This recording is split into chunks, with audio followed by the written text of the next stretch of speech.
there, and welcome to the first of our vidcasts for 2008.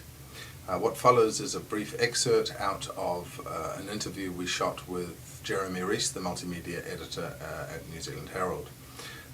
Now, Jeremy's newsroom is a multimedia online newsroom, and its website, nzherald.co.nz, has been repeatedly judged by the Qantas Media Awards as the country's top news website. So if you're not a regular visitor to nzherald.co.nz, you probably should be.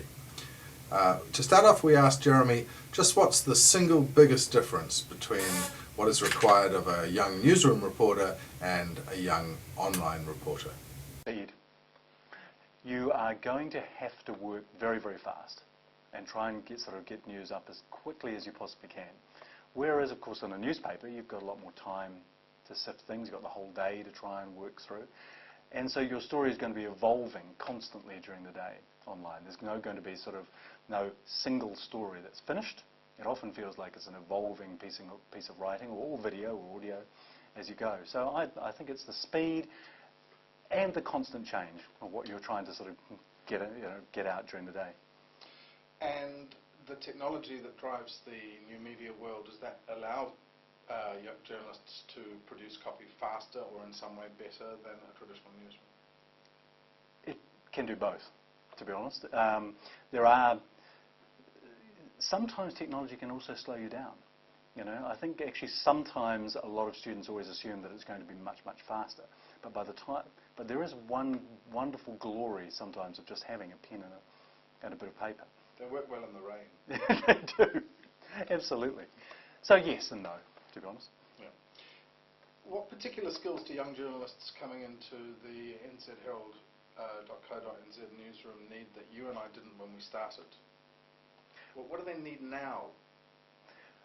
If we go back a step, the first thing I always look for is curiosity, and then I work upwards from that to the skills that they'll have. So if a person has got brilliant skills in Photoshop and video and so on, I'm not necessarily sure I'll always take them, because you can teach technical skills, you can't teach curiosity.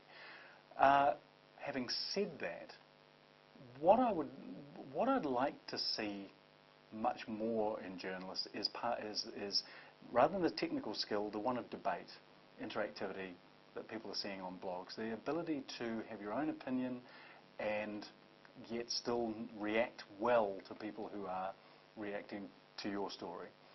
I think so. A degree of interactivity is what I'd look for. Of the technical skills, I think increasingly it's a working knowledge of video and how to take video, cut video, and work it onto the site and onto whatever basic platform you've got.